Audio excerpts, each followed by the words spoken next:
ಅಂತ ಹೇಳಿ dear life empower India private limited ಅಲ್ಲಿ ಆಸ್ ಅ ಡಿಸ್ಟ್ರಿಬ್ಯೂಟರ್ ಆಗಿ ವರ್ಕ್ ಮಾಡ್ತಾ ಇದ್ದೀನಿ. ಇವರ ಹೆಸರು ಮಿಸ್ ಸುನೀತಾ ಮೇಡಮ್, ನಮ್ಮ ಮೈಸೂರು ಪ್ಲೇಸ್ ಇಂದ ಬೆಲ್ಲಾಂಗ್ ಆಗ್ತಿದ್ದಾರೆ. ಇವರು ಲಾಸ್ಟ್ 1.5 year ಇಂದ ನಮ್ಮ ಡಿಯರ್ ಲೈಫ್ ನ ಎಲ್ಲಾ ಪ್ರಾಡಕ್ಟ್ಸ್ ಅನ್ನು ಕೂಡ ಆಲ್ಮೋಸ್ಟ್ ಯೂಸ್ ಮಾಡ್ತಿದ್ದಾರೆ. ಸೊ ಅವರ ಹತ್ರನೇ ಕೇಳುವ ಯಾವ್ದೆಲ್ಲ ಪ್ರಾಡಕ್ಟ್ಸ್ ಅನ್ನ ಯೂಸ್ ಮಾಡ್ತಿದ್ದಾರೆ ಮತ್ತೆ ಯಾಕೋಸ್ಕರ ಯೂಸ್ ಮಾಡ್ತಿದ್ದಾರೆ. ನಮಸ್ತೆ ಮೇಡಮ್. ಮೇಡಮ್, ಇದು ಮೈಸೂರಲ್ಲಿ ಯಾವ ಪ್ಲೇಸ್ ಮೇಡಮ್ ನಿಮ್ದು? ಮೈಸೂರಲ್ಲಿ ಗುಂಡೂರಾವ್. ಮೇಡಮ್, ಆಕ್ಚುಲಿ ನೀವು ಲಾಸ್ಟ್ ನಮ್ಮ ಪ್ರಾಡಕ್ಟ್ಸ್ ಯೂಸ್ ಮಾಡ್ತಿದ್ದೀರಲ್ಲ ಡಿಯರ್ ಲೈಫ್, ಇದು ಯಾಕೋಸ್ಕರ ಯೂಸ್ ಮಾಡ್ಲಿಕ್ಕೆ ಸ್ಟಾರ್ಟ್ ಮಾಡಿದ್ರಿ? ಆಫ್ಟರ್ ಯೂಸ್ ಮಾಡಿ ಅದಂದ್ರೆ ಅದರ ರಿಸಲ್ಟ್ ಏನಿದೆ?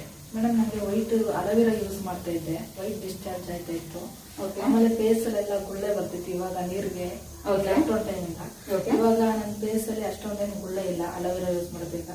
ಇನ್ ಮಾಸ್ಕ್ ಯೂಸ್ ಮಾಡಿ ಮಾಸ್ಕ್ ಹಾಕೊಂಡು ನಾನು ವರ್ಕ್ ಹೋಗ್ತಿದ್ದೆ. ಅವಾಗ ಶೋರೂಮ್ ಅಲ್ಲಿ ಮಾಸ್ಕ್ ಹಾಕೊಂಡು ಉಸಿರಾಡೋದು ತೊಂದರೆ ಆಗಿತ್ತು. ನಾನು ಗಿಲೈ ತುಳಸಿ ತಗೊಂಡೆ. ಇವಾಗ ನಮ್ಗೆ ಗಿಲೈ ತುಳಸಿ ರಸನ ತಗೊಳ್ತಾರಿಂದ ಇವಾಗ ನಮ್ಗೆ ಉಸಿರಾಡೋ ತೊಂದರೆ ಎಲ್ಲ ಕಡಿಮೆ ಆಗಿದೆ. ಆಮೇಲೆ ನೆಕ್ಸ್ಟ್ ನಾನು ತ್ರಿಫಲ ರಸ ಯೂಸ್ ಮಾಡಿದೆ. ಡೈಜೆಷನ್ ಪ್ರಾಬ್ಲಮ್, ಈ ತರ ಹೊಟ್ಟೆ ಹಸಿವು ಆಗ್ತಾ ಇರ್ಲಿಲ್ಲ, ಗ್ಯಾಸ್ಟ್ರಿಕ್ ತರ. ಇವಾಗ ನಾನು ಏನೇ ಆದ್ರೂ ಇವಾಗ ಚೆನ್ನಾಗಿ ಹೊಟ್ಟೆ ಹಸಿವಾಗುತ್ತೆ. ಟೈಮ್ಗೆ 1 hour ತಿನ್ಬೇಕು ಅಂತ ಅನ್ಸುತ್ತೆ. ಅದ್ರಿಂದ ಈ 3 ಪ್ರಾಡಕ್ಟ್ ಅಲೋವೆರಾ, ತ್ರಿಫಲ ರಸ, ಗಿಲೈ ತುಳಸಿ, ಇದು 3 ಯೂಸ್ ಮಾಡ್ತಾ ಇದೀನಿ. ನಮ್ಗೆ ತುಂಬಾನೇ ಬೆನಿಫಿಟ್ ಸಿಕ್ಕಿದೆ.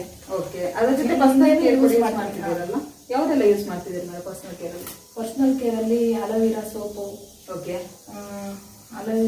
ಮತ್ತೆ ಅಲೋವೆರಾ ಜೆಲ್ ಇದರ ಎಲ್ಲ ಯೂಸ್ ಮಾಡ್ತಿದ್ದೀರಿ. ಸೊ ಇವತ್ತು ನೀವು ಬೇರೆಯವ್ರಿಗೆ ಇವತ್ತು ಏನ್ ಹೇಳಕ್ ಇಷ್ಟಪಡ್ತಿದ್ದೀರಿ ನಿಮ್ಮ ಯೂಸ್ ಆದ ನಂತರ? ಅಂದ್ರೆ ನಾನು ಯೂಸ್ ಮಾಡ್ತಾ ಇದ್ದೀನಿ, ನೀವು ಯೂಸ್ ಮಾಡಿ, ತುಂಬಾ ಬೆನಿಫಿಟ್ ಇದೆ. ಸೊ ನೋಡಿದ್ರಲ್ಲ, ಇವರು ಆಲ್ರೆಡಿ ನಮ್ಮ ಡಿಯರ್ ಲೈಫ್ ನ ತ್ರಿಫಲ ರಸ್, ಅಲೋವೆರಾ ಜ್ಯೂಸ್ ಅಂಡ್ ಗಿಲೋಯ್ ರಸ್ ಇದನ್ನ ಆಲ್ರೆಡಿ ಯೂಸ್ ಮಾಡ್ತಿದ್ದಾರೆ. ಸೊ ಅವರಿಗೆ ಎಂತ ಅಸ್ತಮ ಪ್ರಾಬ್ಲಮ್ಸ್ ಇತ್ತು ಮತ್ತೆ ಸ್ಕಿನ್ ರಿಲೇಟೆಡ್ ಪ್ರಾಬ್ಲಮ್ಸ್ ಕೂಡ ಇತ್ತು. So one of the best result ಕೂಡ ತಗೊಂಡಿದ್ದಾರೆ. ಸೊ ನೀವು ಕೂಡ ಯೂಸ್ ಮಾಡಿ, ನಿಮ್ಗೆ ಕೂಡ ಬೆಸ್ಟ್ ರಿಸಲ್ಟ್ ತಗೋಬಹುದು. So thank you so much. Dear life, ಅಮರಿ ಲೈಫ್.